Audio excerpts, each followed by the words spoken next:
मेरा नाम Deepak. Welcome to one more career. और इस चैनल पे आज से फिजिक्स पढ़ाने की जिम्मेदारी मेरी है। और जैसा कि हम लोग जान रहे हैं कि एग्जाम आ रहा है, तो 12th का जो फिजिक्स का पूरा टॉपिक है फर्स्ट चैप्टर से हम लोग स्टार्ट करेंगे। और जो कि फर्स्ट चैप्टर का नाम है इलेक्ट्रोस्टैटिक्स।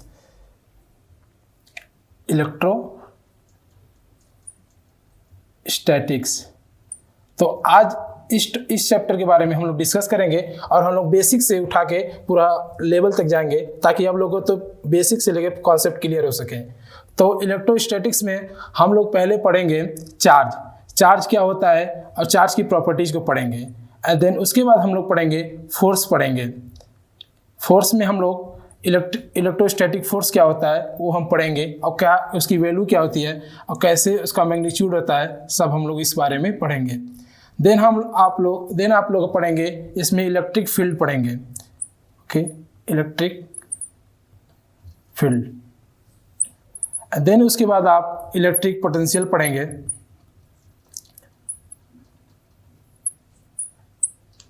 ओके,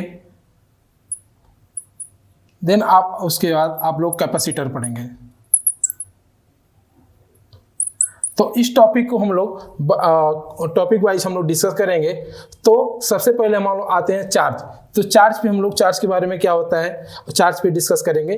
तो आप चार्ज क्या होता है हम लोग इधर डिस्कस करते हैं। तो चार्ज को बेसिकली हम बोलते हैं कि it is a intrinsic property of a matter. मतलब कि ये किसी मैटर का इंट्रिंसिक प्रॉपर्टी है। जैसा कि मान लीजिए मास क्या है, वो आपका इंट्रिंसिक प्रॉपर्टी उस पर कोई रिसर्च किया नहीं सकता। वैसे भी चार्ज है, चार्ज भी एक इंट्रिंसिक प्रॉपर्टी किसी भी मैटर का, उस पर कोई रिसर्च किया नहीं जाता। चार्ज है तो है। ओके, फिर हम चार्ज के कुछ फंडामेंटल चीज़ों को डिस्कस करेंगे, जैसे चार्जिंग मेथड क्या है। ओके, तो चार्जिंग मेथड कुछ इस प्रकार के होते हैं। पहले हम लोग चार्जिंग मेथड हेडिंग डालेंगे। Okay, charging method. तो चार्जिंग मेथड में हम पहला पढ़ते हैं rubbing method. Okay, rubbing method means आप किसी दो बॉडी को जब रब करते हैं, तो रब करने से क्या होता है कि उसका इलेक्ट्रॉन जो होता है हीट की वजह से, हीट एक एनर्जी होता है, तो हीट एनर्जी ऑब्जर्व करके इलेक्ट्रॉन जो होता है, जैसे मान के चलिए आप तो दो बॉडी है, ठीक है, इसको आप कुछ इस तरह से रब करते हैं, ठीक है, इस तरह से कुछ रब करते हैं। तो रब करने के बाद क्या होता है, आप दो बॉडी लाएं, दो बॉडी को रब किए, तो रब करने के बाद कुछ इलेक्ट्रॉन क्या होते हैं, वो हीट पाके इसके सरफेस पे आ जाते हैं। ठीक है, तो सरफेस इस तरह से आपका बॉडी क्या हो जाता है, चार्ज हो जाता है, इस पे चार्ज हो जाता है। और मान लेते हैं मैं टोटल एन मान के चले, एन चार्ज बाहर आया, तो टोटल चार्ज कितना हो जाता है, Q = N हो जाता है। ठीक है, तो इस तरह से आपका बॉडी चार्ज हो जाता है। तो दूसरा मेथड होता है conduction method. Okay, conduction method. ठीक है, इसमें क्या होता है कि एक बॉडी जो होती है, एक बॉडी न्यूट्रल होती है। न्यूट्रल मीन्स जितना प्रोटॉन होता है उतना इलेक्ट्रॉन होता है। दैट मीन्स पॉजिटिव, जितना पॉजिटिव होता है उतना निगेटिव रहता है। तो पॉजिटिव निगेटिव मिलके वो जीरो हो जाता है। इसका मतलब कि ये बॉडी न्यूट्रल है, ये बॉडी आपकी न्यूट्रल है। और एक बॉडी होती है जो वो चार्ज होता है। मान के चलिए इस पर Q चार्ज है, प्लस Q चार्ज, तो ये चार्ज होता है। ठीक है, तो हम इसको क्या करते हैं, एक वायर से कनेक्ट कर देते हैं, एक वायर से ऐसे कनेक्ट कर देते हैं। ठीक है, इस वायर से हम लोग कनेक्ट कर देते हैं। तो कनेक्ट होने से क्या होता है कि Q चार्ज से कुछ चार्ज जो फ्लो होने लगता है। ठीक है, कुछ चार्ज फ्लो होके ऐसे एक सिचुएशन आता है कि इस पे मान के चलिए Q1 आ जाता है, इस पे आ जाता है Q2। तो इस तरह से इसका कुछ पोर्शन चार्ज इस पे आ जाता है। ठीक है, तो उस तरह से ये बॉडी क्या हो जाती है, चार्ज। जो बॉडी न्यूट्रल थी वो बॉडी चार्ज हो गई। ठीक है, तो एक तरह का चार्जिंग मेथड ये भी है, जिसको हम लोग कंडक्शन मेथड करते हैं। ठीक है, फिर थर्ड मेथड आता है आपको इंडक्शन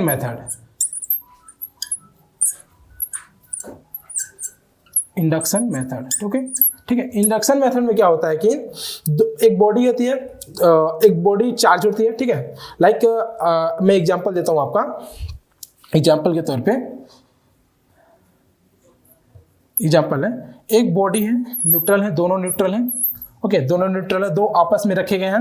एक मैंने एक चार्ज बॉडी लाई, चार्ज बॉडी जिसका मैं मान एक पॉजिटिव चार्ज इस पे है, ठीक है, पॉजिटिव चार्ज है, तो पॉजिटिव चार्ज है। जैसे मैंने इसके नज़दीक में लाया तो क्या हुआ कि इसका जो आउटर मोस्ट इलेक्ट्रॉन होते हैं वो इसके सरफेस पे आते हैं, निगेटिव वाले। अगर पॉजिटिव है तो निगेटिव आएगा, ठीक है, तो पॉजिटिव निगेटिव होगा, तो इस वाले चार्ज पे इसके आउटर सरफेस से प्लस चार्ज आ जाते हैं, ठीक है। तो इस तरह से दो बॉडी चार्ज हो जाती हैं। दैट मीन्स इंडक्शन मेथड भी आपका एक मेथड है जिससे हम बॉडी को चार्ज कर सकते हैं, ठीक है।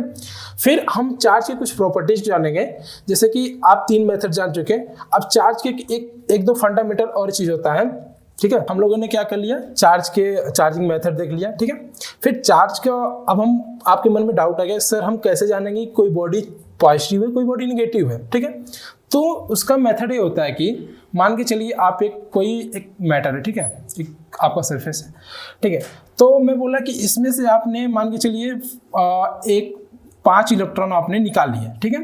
तो 5 इलेक्ट्रॉन निकाल लिए, तो इससे निगेटिव इलेक्ट्रॉन आपने निकाले, इलेक्ट्रॉन क्योंकि निगेटिव होता है, आप निगेटिव, तो इस पर क्या चार्ज आ जाएगा, +5 आ जाएगा, क्योंकि चार्ज हमको कंजर्व रखना, ठीक है। टोटल चार्ज अगर ये न्यूट्रल था, पॉजिटिव जितना पॉजिटिव था उतना इक्वल निगेटिव था, ठीक है, बराबर था। तो हमने 5 इलेक्ट्रॉन निकाल लिए, तो इस पर +5 इलेक्ट्रॉन, क्योंकि दोनों का सम होंगे 0 होना चाहिए। तो अगर +5 और -5 आप जोड़ेंगे तो इसका सम हो जाएगा 0। दैट मीन्स आपका जो ये चार्ज है इस पर कितना आ जाएगा, +5 इलेक्ट्रॉन, ठीक है। अब जैसे कि कोई बॉडी है, अलग बॉडी है, ठीक है, आपने क्या किया, इस पे क्या किया, 5 इलेक्ट्रॉन इसको दे दिया, +5 इसको इलेक्ट्रॉन दे दिया, इसको आपने दे दिया, ठीक है। तो क्या हुआ कि इस पे कितना आ गया, -5 इलेक्ट्रॉन, 5 इलेक्ट्रॉन, ठीक है। तो आपने 5 इलेक्ट्रॉन दिया, 5 इलेक्ट्रॉन निकाला, तो इससे आपको पता चलता है कि सिर्फ पॉजिटिव हो गया, ये क्या बॉडी पॉजिटिव हो गई, ये बॉडी निगेटिव हो गई, ठीक है। तो ऐसे आपने पहचान सकते हैं कि कौन सी बॉडी पॉजिटिव हो सकती है, कौन सी निगेटिव। तो ये आपका मेथड हो गया, ठीक है। अब मैं बोलूं कि सर क्या हम क्या पूछ सकते हैं, क्या सर हम 2.5 इलेक्ट्रॉन निकाल सकते हैं, लाइक हम इस बॉडी है कोई, लाइक इसमें हम 2.5 इलेक्ट्रॉन निकाल सकते हैं क्या, 2.5 इलेक्ट्रॉन। तो 2.5 इलेक्ट्रॉन नहीं निकाल सकते हैं, मतलब आधा का मतलब क्या 2 इलेक्ट्रॉन निकलने, अब आधा इलेक्ट्रॉन निकलने का मतलब कि या तो पूरा निकाले या तो रहने दीजिए, इलेक्ट्रॉन या तो पूरा निकलेगा या तो निकलेगा ही नहीं। तो ये जो 2.5 इलेक्ट्रॉन है ये नहीं निकल सकता, ओके। इसी को हम लोग क्या बोलते हैं, इसी प्रॉपर्टी को बोलते हैं क्वांटाइजेशन ऑफ चार्ज, क्वांटाइजेशन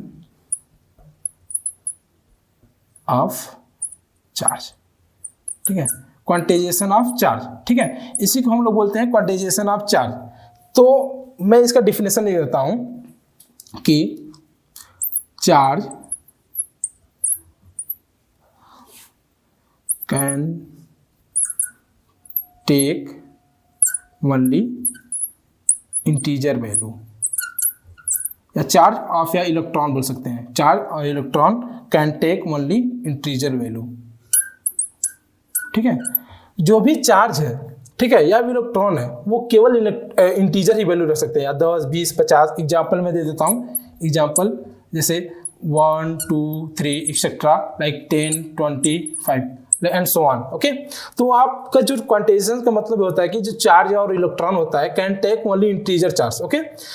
तो ये आपका क्वांटाइजेशन मतलब हो गया। अब इस पे कुछ न्यूमेरिकल्स होते हैं, लाइक मैं पूछ लेता हूँ आपका, जैसे क्वेश्चन है, ठीक है, क्वेश्चन एक है, एक चार्ज की वैल्यू क्यूब दिया आपका 1.6 इंटू 10 पावर लाइक -20, ओके, ठीक है, आपका दिया गया।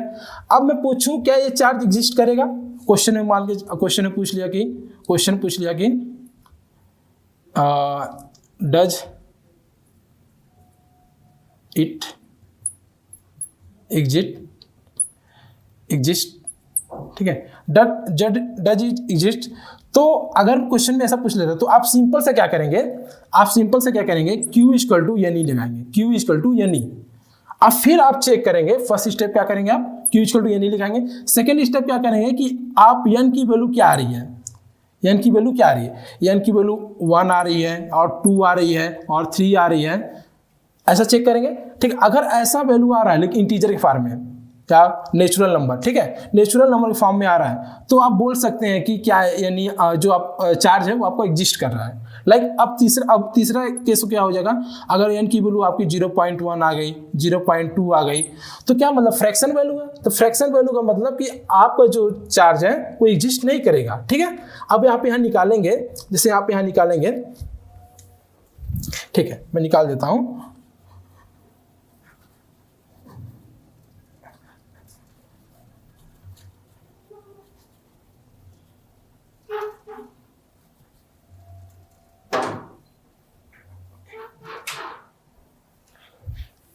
ओके, आप यहाँ निकालते हैं, ठीक है। जिससे आप निकालें, अब Q की वैल्यू दी थी, Q इक्वल टू, यानी मैं लगा दिया फार्मूला।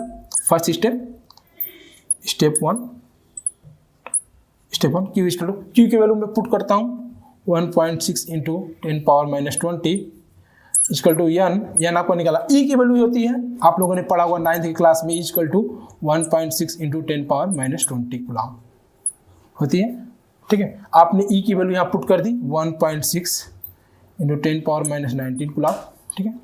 अब ठीक है, ये भी कूलम में होता है, ठीक है। अब जो होता है n, आप n से निकाल सकते हैं, डिवाइड कर दीजिए 1.6 into 10⁻⁻20 upon 1.6 into 10⁻⁻20 sorry 19।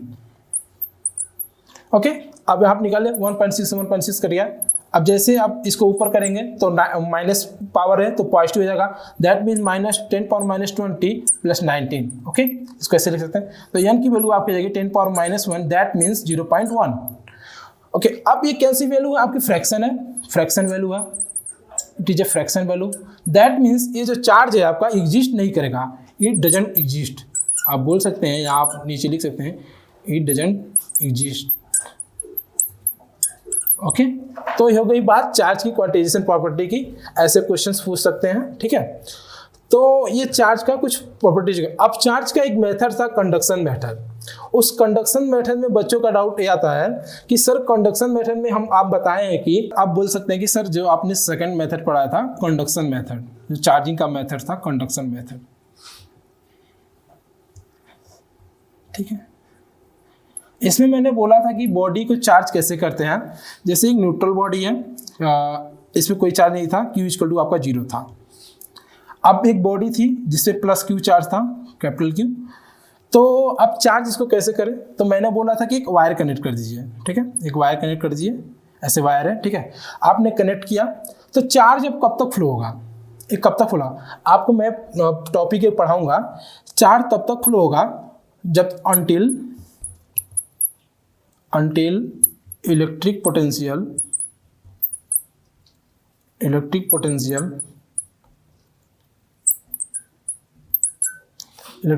of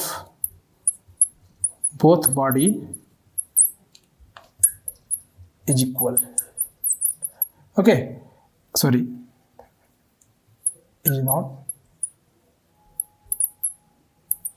okay, that means जब तक आप तब तक इसको क्या करेंगे, फ्लो करेगा जब तक इन दोनों का इलेक्ट्रिक पोटेंशियल, इस दोनों बॉडी का इलेक्ट्रिक पोटेंशियल जो नहीं था वो इक्वल नहीं हो जाता। ओके, जैसे अगर एक मान के चले पहले इसका अगर कोई भी इलेक्ट्रिक पोटेंशियल रहा होगा V1 रहा होगा, इसका भी V2 रहा होगा, ठीक है, V1 V2 रहा होगा, ये तब तक फ्लो होगा जब तक आपका V1 और V2 बराबर नहीं हो जाता। इसको हम लोग पढ़ेंगे नेक्स्ट टॉपिक में, इलेक्ट्रिक पोटेंशियल जब हम लोग पढ़ेंगे, ठीक है। तो ये था चार्ज, इस चार्ज के बारे में हम लोगों ने पढ़ा, ठीक है। अब हम लोग आगे के टॉपिक डिस्कस करेंगे जो उसमें था इलेक्ट्रोस्टैटिक फोर्स।